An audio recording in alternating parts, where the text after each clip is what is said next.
Hello everybody, welcome once again to the Entrepreneur Power Hour Saturday night personal development series, and tonight we're listening to Acres of Diamonds Part 3 by Mr. Earl Nightingale. It's going to be an exciting audio tonight. Tonight we have Mr. Dan Sissick from Las Vegas, Nevada. We have Cedric Wilson from San Bernardino, California. I believe that's where he's from. And we have Kareem Hayes from Latrobe, Pennsylvania. How you doing, Kareem? I'm doing well. Did I get it right, Cedric? You're from San Bernardino? You're muted. San Bernardino. San Bernardino. I'm from Southern California. Southern California. Okay, so I didn't get it at San Bernardino. Okay, and we have Fran Richardson from South Carolina, I believe. SoCal. SoCal, yeah. All right, so guys, we're going to get started here. Cedric, do you want to mute out so there's no noise in the background? And I'm just going to turn my phone down here real quick so we're not getting interrupted. And we're going to start Earl Nightingale's Acres of Diamonds Part 3, and here we go. What course of life will...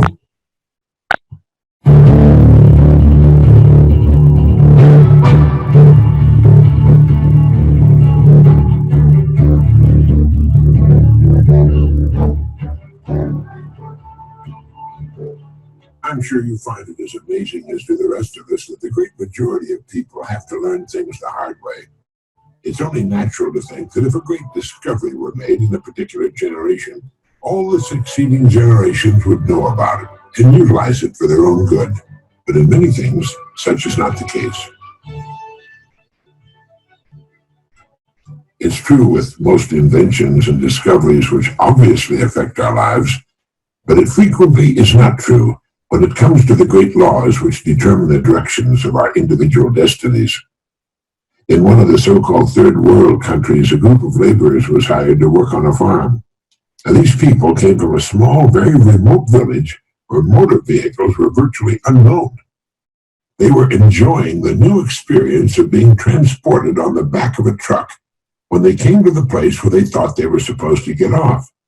Without giving it a thought, apparently, they just stepped off the back of the speeding truck. Fortunately, they fell on a soft dirt road, not a paved highway, but even so, the results of their unconventional method of disembarking were, to say the least, astonishing. At least to them, they went bounding, spinning, sliding, and cartwheeling along the dusty road for quite a distance before gravity and friction working together finally brought them to a halt. None was seriously injured. In fact, by the time the terrified driver got back to them, they were laughing uproariously about the whole thing. The truck driver, in explaining the incident, later put the blame on their never having ridden in trucks before. Now, that's the obvious answer, but it's really not the true one. The amazing circus tumbling act on a remote farm road had been caused by ignorance of a law that operates the same whether a truck, a boat, an airplane, or any moving body is involved. Sir Isaac Newton gave us the law, and it goes like this. A body in motion tends to remain in motion until acted upon by an outside force. When the workers stepped off the back of the speeding truck, they were going the same speed as the truck itself.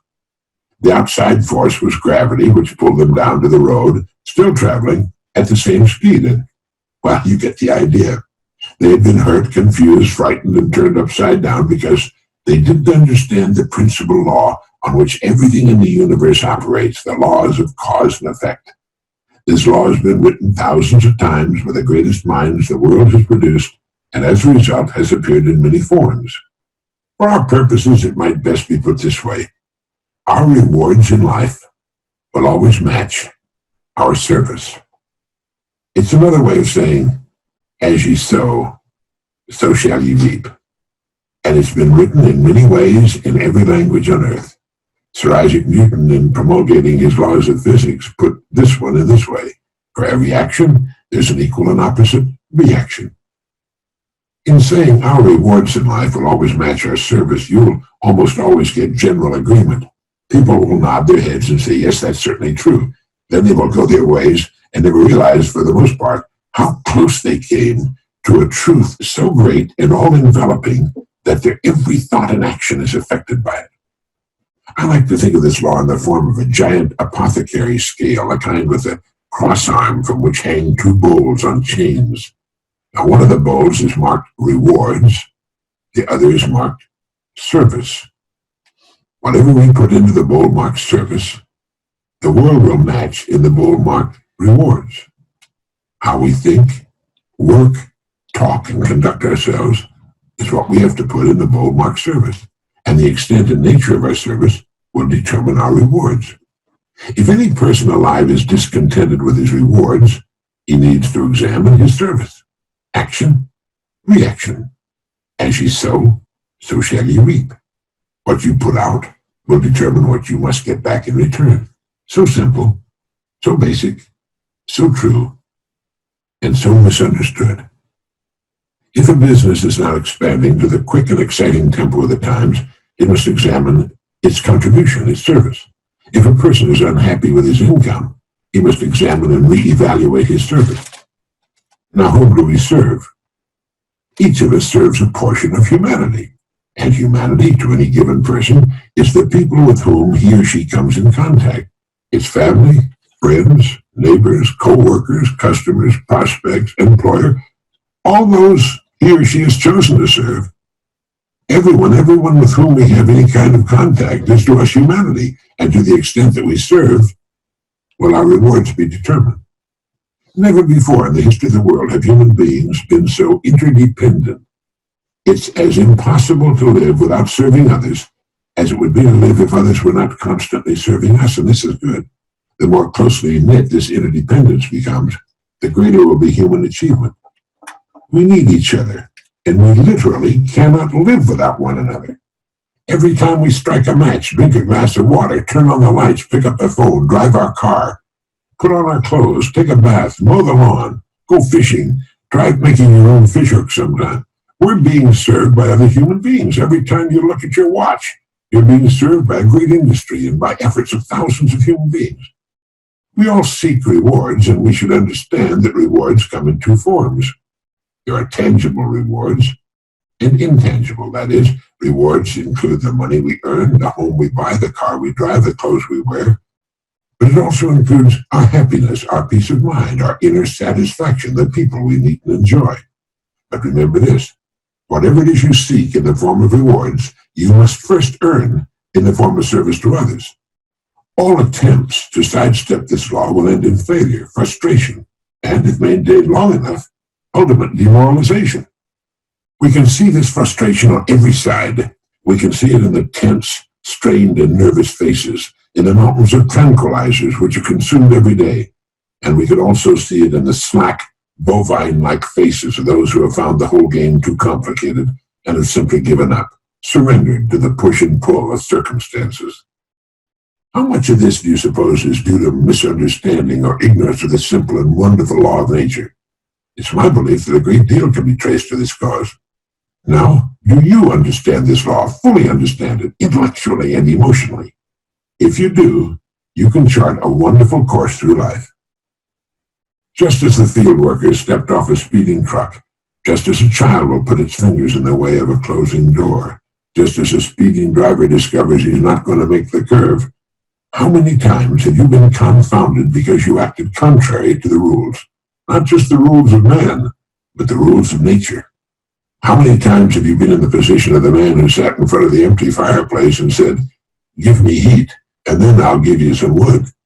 People seem to be divided into those who understand that the wood must be put in before they can expect warmth, and those who feel they should get warmth whether they do anything about it or not, or who feel they should get maximum heat from too small a supply of wood. A person's discontent can be said to be represented by the distance between what he or she has and what he or she wants. Once that which is wanted has been achieved, the odds are good that still more will be wanted, because that's the way of people, and that's good. That's a healthy sign. Constructive discontent is what gives us our continuing upward spiral of civilization. So do this, if you haven't already. Let's assume you've determined what it is you want. Look objectively at the place in which you now find yourself, consider the distance separating you from your goal, and determine ways of increasing your service so you will be able to bridge across it. This puts thinking and creative activity into living. It also assures us that our goals can be achieved by individual effort and in the shortest possible time. One morning I was having breakfast in a restaurant in Monterey, California, one of the most naturally beautiful places in the world. Suddenly I was aware of the young people sitting in the booth next to mine. It was obvious that they were very unhappy, and the young man, it couldn't have been over 25, was saying, "Well, I've tried everywhere, but no one wants to give me a job. I guess we'll have to go back home."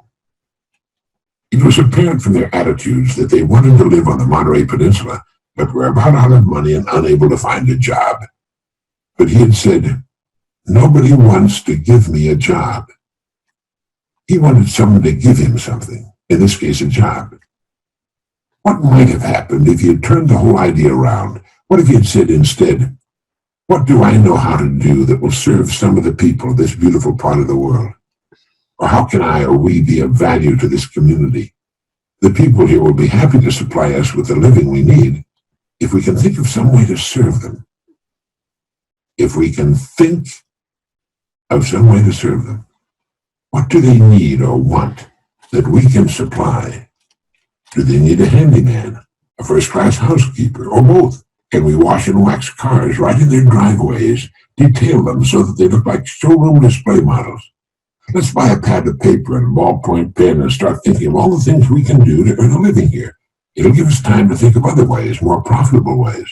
But that wash and wax idea might grow into quite a service for the community. But let's don't stop there. Let's think of some more ways we can start right here to be of service to the people who live here. Right there in the restaurant, instead of being depressed and considering themselves failures, they could have come up with a dozen or so ways in which they could have remained on the Monterey Peninsula and built a fine business for themselves. They didn't need a job. They needed to think, but they had never thought before. It was as foreign to them as speaking Urdu. There they were, two fine, bright, good-looking young people, with a world of opportunity beckoning to them, with two fine minds, and they were going to go back home. No one had ever told them about the gold mines they carried between their ears. Do you know how many people would have reacted the same way these young people had reacted? They are most of the people in the United States, or any other country for that matter. People will do everything in the world, even turn to crime, before they will think. George Bernard Shaw once commented, "I've become rich and famous by thinking a couple of times a week." Most people never think at all. The young couple in Monterey, conscientious as they were not sowing, therefore they could not reap. They were putting nothing into the community, therefore they could expect nothing in return. To some this seems unfair, but it isn't. It's eminently and wonderfully and abundantly fair. Our job is to do the sowing. That's our department, that's all. The rest will take care of itself. We've been given the equipment free and clear. All we are asked to do is use it. Unfortunately, thinking is not taught in the public schools, or most of the private schools for that matter. Thinking is a subject, incredible as it may seem, that is totally ignored. A person's world can be compared to a plot of ground. It exists, it's there. It has inherent within itself an astonishing potential, and is prepared to react to a person's every action. In fact, it must. Whatever your job happens to be, think of it for a moment as this plot of ground. In the beginning, there's nothing there but earth. If a person sits and watches it, nothing will happen to it. If a few seeds are tossed on it, the rain and the soil's natural fertility will combine to reward that person with a few results for limited efforts. Action, reaction. It all depends on just what's wanted from this plot of earth. It's what is wanted that must first be decided. Let's say what's wanted is a beautiful lawn bordered by flower gardens with a big tree in the shade of which he or she can sit one day and admire the work. So the areas for the garden are marked off. The soil is cultivated, smoothed and cleaned of stones and trash. The lawn and flowers and the tree are planted. And from this point on, anyone observing this plot of land can evaluate in a second the amount of service, the contribution this person is giving to the project. How can you tell? You can tell by seeing what the land is giving back to the person. Planting the plot is only the first step. We're given the plot, that's all we should be given. It's what we do with it that will determine its degree of greatness and success. It's like the story of the preacher who was driving by a beautiful farm. The fields were beautifully cultivated and abundant with well cared for crops. The fences, house, and barn were clean, neat, freshly painted. A row of fine trees led from the road to the house, where there were shaded lawns and flower beds. It was a beautiful sight to behold. So when the farmer working in the field got to the end of a row near the road, the preacher had stopped his car and hailed him, and he said, "God has blessed you with a beautiful farm." And the farmer stopped and thought a moment, then he replied, "Yes, sir, he has, and I'm grateful. But you should have seen this place when he had it all to himself." You see, the farmer understood that he had been blessed with a fine farm, but he was also aware that it was his own love and labor which had brought it to its present state. Each of us is given a plot to work, a lifetime, and the work we've chosen. Like the farmer, we'll be grateful if we have the vision, imagination, and intelligence to build well and successfully upon the seemingly unimpressive land of our beginnings. Or we can let it fall into a haphazard condition with no real continuity or purpose behind it, with unpainted, ramshackle buildings surrounded by weeds and debris. It's the same land. It's what we do with it that makes the difference. The miracle is there, if only we're wise enough to see it and to realize that our fulfillment as persons depends upon our reaction to what we've been given. In thinking of ways of increasing your service, read books on your specialty. Read what others have found to work well for them. Listen to these programs of ours. But at the same time, think of original and creative ways of increasing your service, ways that are unique with you and the way you are. Going at it strong for a week or a month and then falling back into old habits is just like working for a week or a month on that plot of ground and then abandoning it. Before long, it'll be no better than before. Each morning and during the day, ask yourself this question: how can I increase my service today, knowing that my rewards in life must be in exact proportion to my service? Now do this every day, and you have started to form one of life's most valuable habits. Horace Mann wrote, "If any man seeks for greatness, let him forget greatness and ask for truth, and he'll find both." You see, you can cut away all the confusion and complications and nagging worries and vague, half-formed fears by returning to the great truths, the great laws, the great verities on which all success, all accomplishment, in which the whole world is built. Drive down any street in the country, any street in any neighborhood or farm community, any street at all, and you can quickly see what the people on that street are doing for the good of the community by observing what the community is doing for them. Have you ever looked at it that way? We can tell by looking at a place of business what it's doing for the community by observing what the community has done for the place of business. Is it thriving and growing, or is it just holding its own, or soon to go out of business?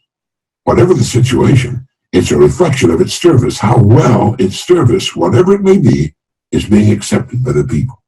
Is it meeting their needs and wants? It's the same with families and their places of residence. That's why I said you could drive down any street. Some streets are lined with beautiful, expensive homes, while some neighborhoods are obviously suffering from poverty, ramshackle, with weeds growing in the yards, tin cans and rubble strewn everywhere, rusted cars. It's a reflection of what the people living in those homes, beautiful and expensive, or run down and filthy, are doing for them and for the community. That's it. It's always been a matter of interest to me that in neighborhoods with high unemployment, the people there don't seem to have enough time to keep their homes and yards tidy. While those working the hardest, while those doing the most, have the cleanest, most attractive homes with well-manicured lawns and flower gardens. Environment is a mirror of the people in that neighborhood. Change the people, and the environment will change accordingly.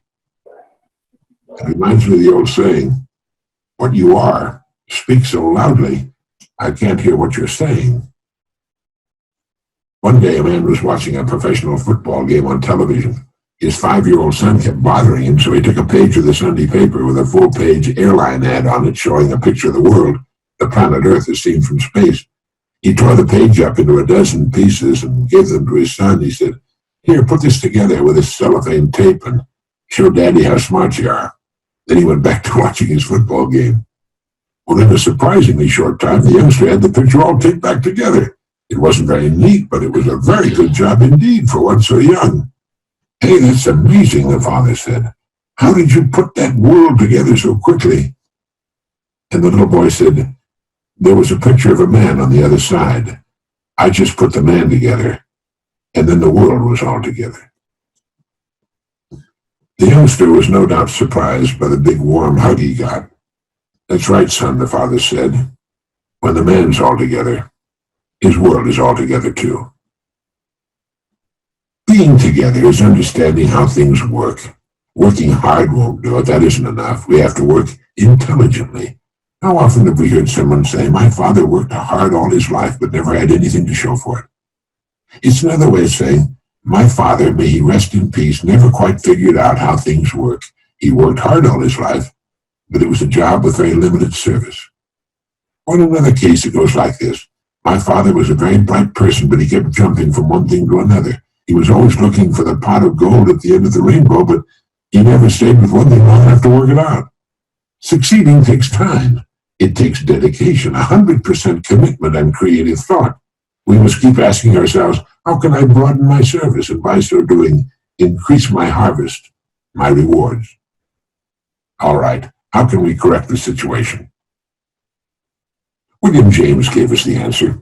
He wrote, either some unusual stimulus fills them with emotional excitement, or some unusual idea of necessity induces them to make an extra effort of will. Excitements, ideas, and efforts, in a word, are what carry us over the dam. All right, let your goal represent the excitement.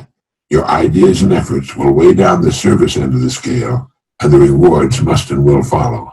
They'll be yours. They are yours the moment you realize the truth. As ye sow, so shall you reap all the years of your life. If you're worried about your income or your future, you're concentrating on the wrong end of the scale. Look at the other end. Concern yourself only with increasing your service, with becoming great where you are, and your income and your future will take care of themselves. Don't be the person sitting in front of that empty fireplace and asking for heat. You're asking for the impossible. Pile in the wood first, and the heat will come as a result. Next time you're off by yourself in a quiet place, contemplate your plot of ground, your life, and begin to sow the seeds which will yield you a rich and abundant harvest. In William James' essay on vital reserves, he wrote, compared with what we ought to be, we're only half awake. Our fires are damped, our drafts are checked. We're making use of only a small part of our possible mental and physical resources. Stating the thing broadly, he went on to write, the human individual thus lives usually far within his limits. He possesses powers of various sorts which he habitually fails to use. He energizes below his maximum, and he behaves below his optimum.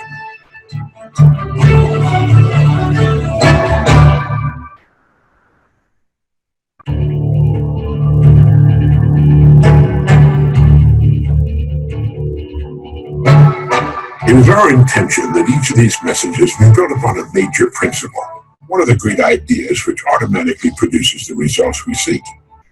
In this message, let's talk about a principle that never fails. Following this particular idea gives quality and richness to life. It will also produce a peace of mind that never wavers, and the principle is integrity. Like other great ideas, it gets a lot of lip service, but it's seldom a true way of life. How people love and value a person of integrity. Integrity in everything we do, in all of our relationships with others. Integrity in what we say. Integrity in our work. But the word integrity often conjures up a person of stern and sober visage who walks the straight and narrow. That's not the kind of integrity I'm talking about. I'm talking about integrity with a sense of humor. Integrity with understanding. Integrity with kindness and gentleness, but integrity all the same. Never expediency. Never saying, well, everybody else is doing it. I guess it won't hurt if I do it too. But it does hurt. If it's wrong, and we know it's wrong, it does hurt. The seed for achievement is integrity. Integrity means honesty and the truth. Perhaps it was best put in the famous line by Shakespeare when in Hamlet he has Polonius say, and this above all, to thine own self be true, and it must follow as the night to day. Thou canst not then be false to any man. If we're true to ourselves, we cannot be false to anyone else. If our word to live by is integrity, we have what we need in a pinch. Our sleep is untroubled, and we're respected wherever we go. During the Korean War, the Chinese communists overran an American position and captured an American general. He was subjected to weeks of the worst kind of treatment, brainwashing and questioning. He never gave in. Finally, he was told that unless he answered their questions, he would be executed the following morning. That night, he wrote a letter to his wife, and at the end of the letter, he said, "Tell Johnny the word is integrity." As it turned out, he was not executed, and he was later repatriated to American forces. But thinking he was going to die, he told his son that the word is integrity. Integrity means to try as best we can to know ourselves, to examine ourselves, as Socrates advised, and make a true assessment of ourselves, an inventory of our abilities, our talents, what we want, our goals. Not long ago, I received a letter from Scott D. Palmer, in which he said, "I came across some advice about happiness from my mentor, Dr. Brand Blanchard, that I published in my newsletter some time back. Blanchard is one of the greatest men of our century, even though few people have ever heard of him." He celebrated his 93rd birthday with the publication of his book, For Reasonable Men, a biographical book on Marcus Aurelius, Ernest Renan, John Stuart Mill, and Henry Sidgwick. Appropriate for Blanchard, the key virtue that leads to all the others is reasonableness. He was Sterling Professor Emeritus of Philosophy at Yale University, and on the subject of happiness he wrote, 1. It is important to happiness not to think too much about it. The person who continually asks himself if he's happy is apt to miss his end. For happiness, as Aristotle thought, is a byproduct of healthful and successful activity. Bertrand Russell, who wrote The Conquest of Happiness, remarked that scientists are generally happier than artists, since they're commonly lost in objective tasks and not examining their own navels. What is important is to find what one can do best, generally also the line most useful to others, and then to do it with all one's might. Happiness will come unsought. If one seeks it directly, one will be like the discontented old ladies who haunt Miami hotels. Number 2, the main principle of my ethics is, Brand Blanchard writes, to act as to make the world as much better as possible. I've not lived up to it. No one has. There I disagree with Dr. Blanchard. He has made the world better, and so have many others. But trying to live up to it, he writes, involves constantly looking forward to the consequences of one's actions, choosing those that are likely to be fruitful and inhibiting action from impulse. Many people think, of course, that acting on impulse is a requirement of happiness, and I agree that impulse must be there, the stronger the better, provided it's under control. But seeking happiness directly by blindly following one's impulses is too likely to end in drugs in the gutter. And the distinguished Yale professor wrote, the most important thing I've learned is the necessity of reasonableness. The person who has the least to regret, who does most for his community, whose judgment carries the most weight and is the most trusted, is the person who is steadfastly and on principle reasonable. I don't mean the intellectual who's often an impractical bore. I mean the person who in matters of belief and matters of action takes as his principle, adjust your belief or decision to the evidence. And he completes his small essay on happiness by writing, there's no one meaning of life. No two lives have the same value. The richness of a life depends not on the amount of happiness it achieves, but on finding out who one is.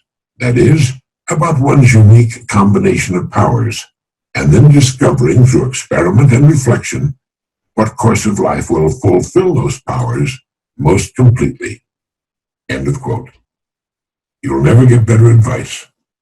I agree with Scott Palmer that Brand Blanchard knows what he's talking about. And to me, reasonableness is another word for integrity. Integrity to truth, to the evidence, no matter where it leads. And I especially like his saying, the richness of a life depends not on the amount of happiness it achieves, but on finding out who one is. That is, about one's unique combination of powers, and then discovering through experiment and reflection what course of life will fulfill those powers most completely. What are your powers? There's something, probably several things, that you can do especially well, that you most enjoy doing, and which will automatically provide the greatest service to others. Are you ready to discover through experiment and reflection what course of life will fulfill those powers most completely? Now that's being true to yourself. That's integrity. That's reasonableness. As a radio listener wrote to me one day, there's little we cannot accomplish as persons if we manage the conquest of inner space. Being truthful with ourselves means taking the responsibility of making the best use of what we have. And what do we have? We have our underutilized minds, our abilities, our talents, and time. These are our possessions. This is really an immense amount of wealth that belongs to each of us. And it's the investment of our wealth which will determine our rate of return. Our mind, our abilities, our talents, and time. No one can take those away from us. We take them with us wherever we go, and they represent our true wealth. That's what makes the human being autonomous, although most people don't know it. They remind me of the horse or elephant that meekly does what it's told or directed to do. It's completely unaware of its own strength. It doesn't know how easily it can do what it wants to do, and millions of miraculous human creatures live in tiny prisons of their own fashioning, completely unaware of their powers to be free, to do what they would most love to do, and in so doing, reap a harvest beyond their wildest imaginings. They are slaves to their ignorance, and follow each other around and around like so many processionary caterpillars. How have they invested their wealth, their minds, their abilities, their talents, and time?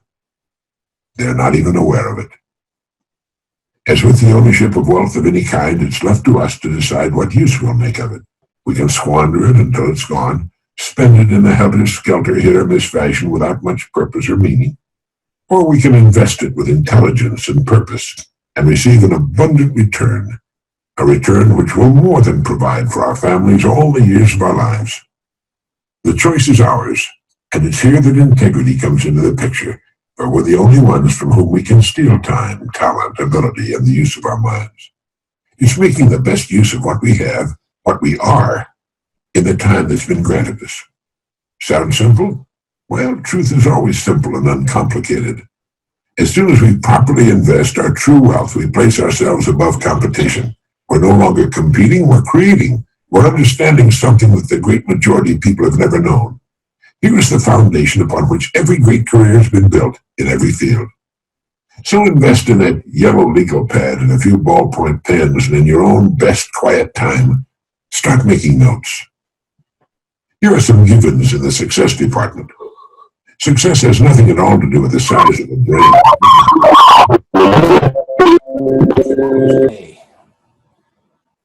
Wow, what the hell was that? Some tall and skinny, some were brilliantly educated, some had little or no schooling. The person destined for greatness is the person who decides for himself to follow his or her strongest suit. But truly successful people all have one thing in common. They all follow, consciously or unconsciously, the law of cause and effect. They're true to themselves. Although most people will give lip service to the idea of integrity, they're really not at all sure about it. With a great majority, it's often a matter of expediency. If it's expedient to be honest, fine, they're honest. If it's more expedient to realize a quick profit in some way by not disclosing the whole truth, or by shading it a bit, well, I'd shade it a bit. They tend to live on the basis of short-term or even instant gratification. They don't see succeeding as a long-range program. They don't know about what I like to call the unfailing boomerang. Every time a person does something dishonest, whether it's small or large, whether it's stealing a pair of pliers from the plant or embezzling $10,000, he's throwing the boomerang. It's the same with small dishonesties, with manipulating the truth. How far the boomerang will travel, no one can tell, or how great or small a circle it will traverse, only time will tell. But it will eventually, inevitably, come around full circle and deliver its never-failing and painful blow. Honesty, unfailing integrity is good business. In fact, Mirabeau wrote, if honesty did not exist, we ought to invent it. as the best means of getting rich. Did you know that? Well, believe me, it's absolutely true. And all we have to do, under every circumstance, is ask ourselves, is this true? Is this honest? Is this the best I can do? And if it is, go ahead with the happy realization that we've put in motion the right cause and know that the effect will take care of itself. Our only hope of real success of winning the hearts and minds of the people we serve is in helping them in some way and thus improving their standard of living. But if we're content to give less than our best, we're actually working against ourselves. The average working person in our society is paid for about 40 hours a week. This leaves 120 hours a week to do as we please. Never before in the history of humankind have we had so much free time. That's 120 hours a week if we sleep 8 hours every night. 3 times as much time as we spend on the job. How much is all that time worth? We want our leisure time, of course, time to relax, take it easy, recharge our batteries. But do we need 120 hours for that? Our greatest enemy has never changed, and his name is ignorance. And the greatest ignorance of all is the mistaken belief that we can ever receive more than we truly earn. Sooner or later, there will be an accounting. Every day, for good or bad, we're throwing the boomerang. And just as the punishment always seems to be greater than the offense, the rewards are also out of all proportion to our honest efforts. So let's summarize. What do we mean by integrity? It means giving everything we do our very best. It means being true to ourselves and to every other person with whom we come in contact. This gives meaning and comfort to our leisure time. Our rest has been earned.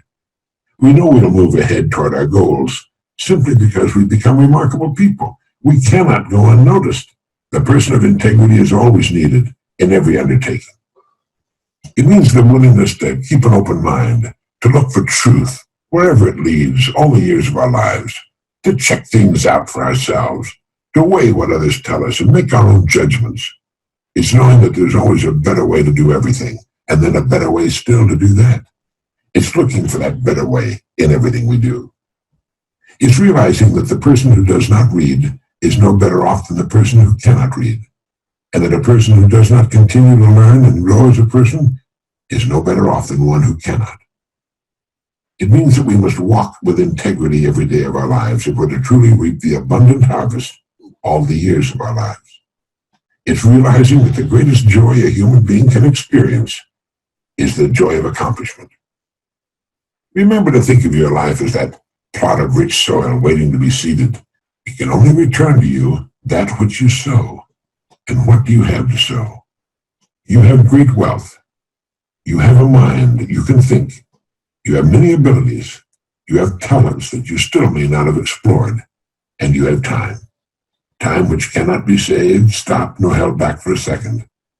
Make full use of these riches. It's never too late. Use truth as your guide, integrity as your banner, and your plot of ground will return to you and yours in abundance that will amaze and delight you. And if days come in which you find yourself depressed or confused, remember this comment by Dean Briggs. Do your work, not just your work and no more, but a little more for the lavishing's sake, that little more which is worth all the rest. And if you suffer as you must, and if you doubt as you must, do your work.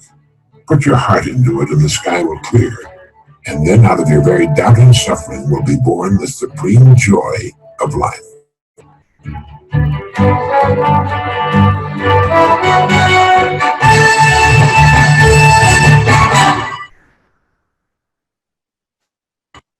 That's the end of part 3. Pretty good stuff. I really like Earl Nightingale a lot. That's good stuff. Is everybody still alive? Yes, still alive. Yes, that was another good presentation tonight, Chris. Yep. You had a little bit of technical problems there, but that was you Cedric. got right back on there and got it going. No, that was just Cedric with a bunch of background noise, so I stopped it for a second until I could mute him. That's what Oh. Yeah, I don't know. He switched to his phone and then he had some problems, I guess. Okay. My whole takeaway was from that was utilize your time effectively and always do things to the best of your ability and always have integrity.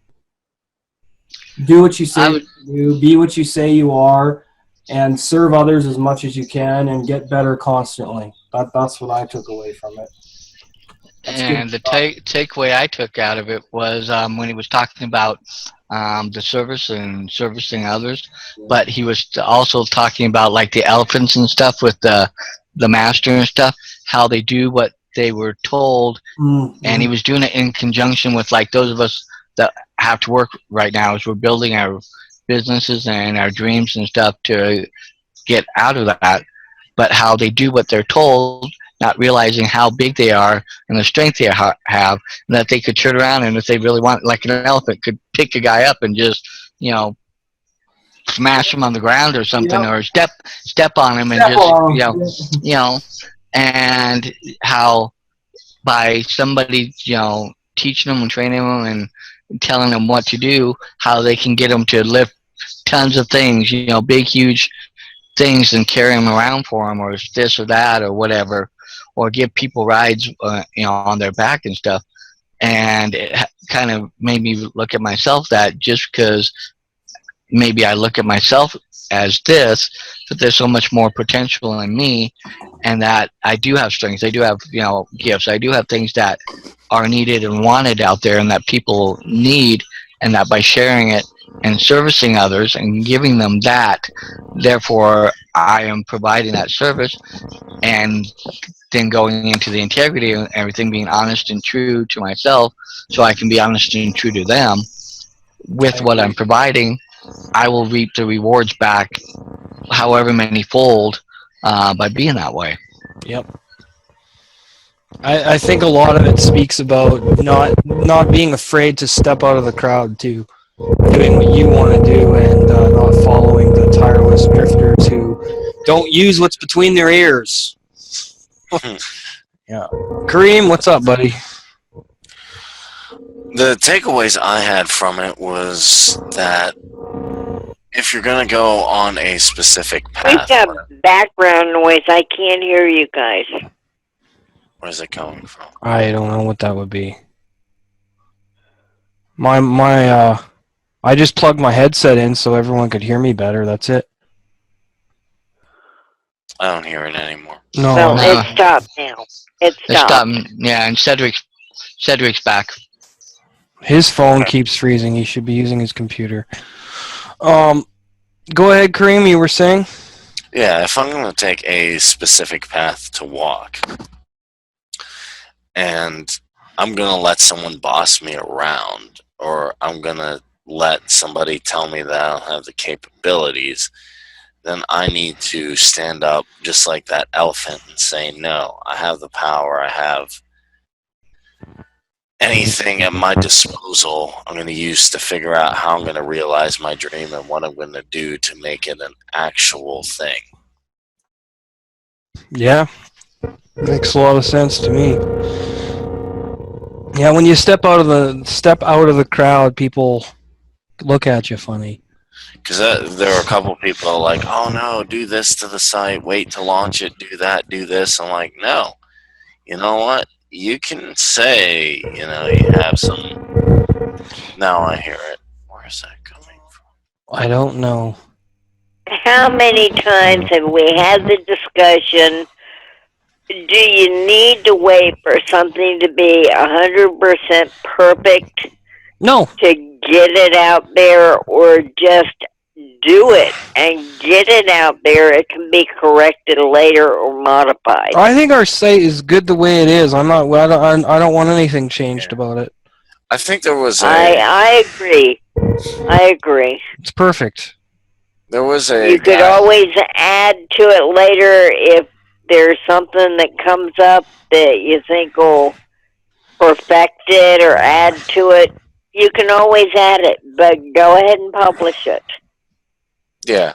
There was a guy who came on our show named Calvin Wayman, and he has a pretty successful business. I don't know Mhm. What I don't know like specific figures, and it doesn't matter. But I know I've seen him at events. He's doing pretty well. He is. He's not that old. I think he's like 30 or something like that. And his thing when he came on, the one thing I remember is he said, "Done is better than perfect. You can wait to perfect it or just get it out there." And that's kind of what I was thinking with the That's sign. right. That's right. I remember him the night that he was with us. So I'm just gonna pull out the elephant and say, "Hey, I'm launching this site. I'm gonna have Tom do a thing on Tuesday on it, and we're gonna make sales. And anyone who doesn't think it's ready, well, too bad. It's Yeah, ready." well, I don't know who's telling you that, but that's garbage. It Well, is. you're always going to have people that are going to be like that because, in that sense, they're looking at what you're doing and that you're starting to step out and that you will have success, and they are like on the sidelines or whatever, If you don't step wanting. out, you're Fran, not going to don't- be seen in the crowd. Fran, don't interrupt, sorry. please. Go ahead, Dan. I'm sorry. That's okay. But if they're the ones that are wishing or sitting there constantly wishing or wanting this to happen, expecting it, and then when you're doing it and you're actively doing it, they're going to be the ones that are going to say, "Oh, well, you need to make this more perfect or make that more like this or this more like that," and by doing it, you're really setting yourself up for success to start out and just start having that because you're not waiting to make it perfect, knowing full well that you can make those modifications and changes down the road as you see those things come to light that you can fix and make better. Because as time goes on, we all learn and know how that, oh, well, I could do this better, do that better. But if you sit there and constantly making it better, you're not out there making the sales. So you never get anywhere. Yep. I agree, Dan. I'm sorry I interrupted you. If you're standing in a crowd, you're just a speck in the crowd. If you step out, you're going to be seen. You're going to be heard. Yeah, and definitely we're gonna launch this and try and launch a social network after that, and then get our books out there. So hopefully that we can really make the elephant. We lost you, Kareem. Hopefully We had background stuff going on again.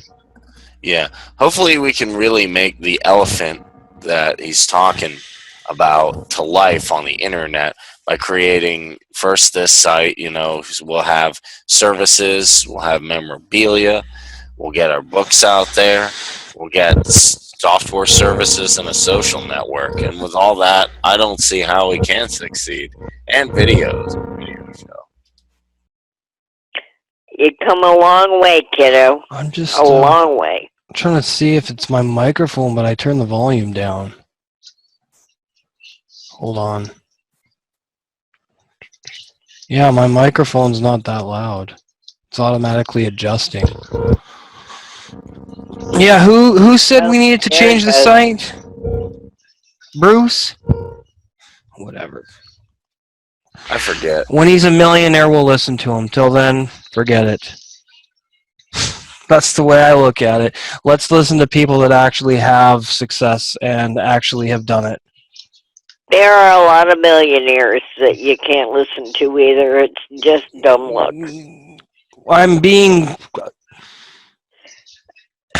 using it as an example because I'm not going to listen to somebody I'm not going to listen to somebody who's not even involved with what we're doing. So it doesn't matter. Exactly.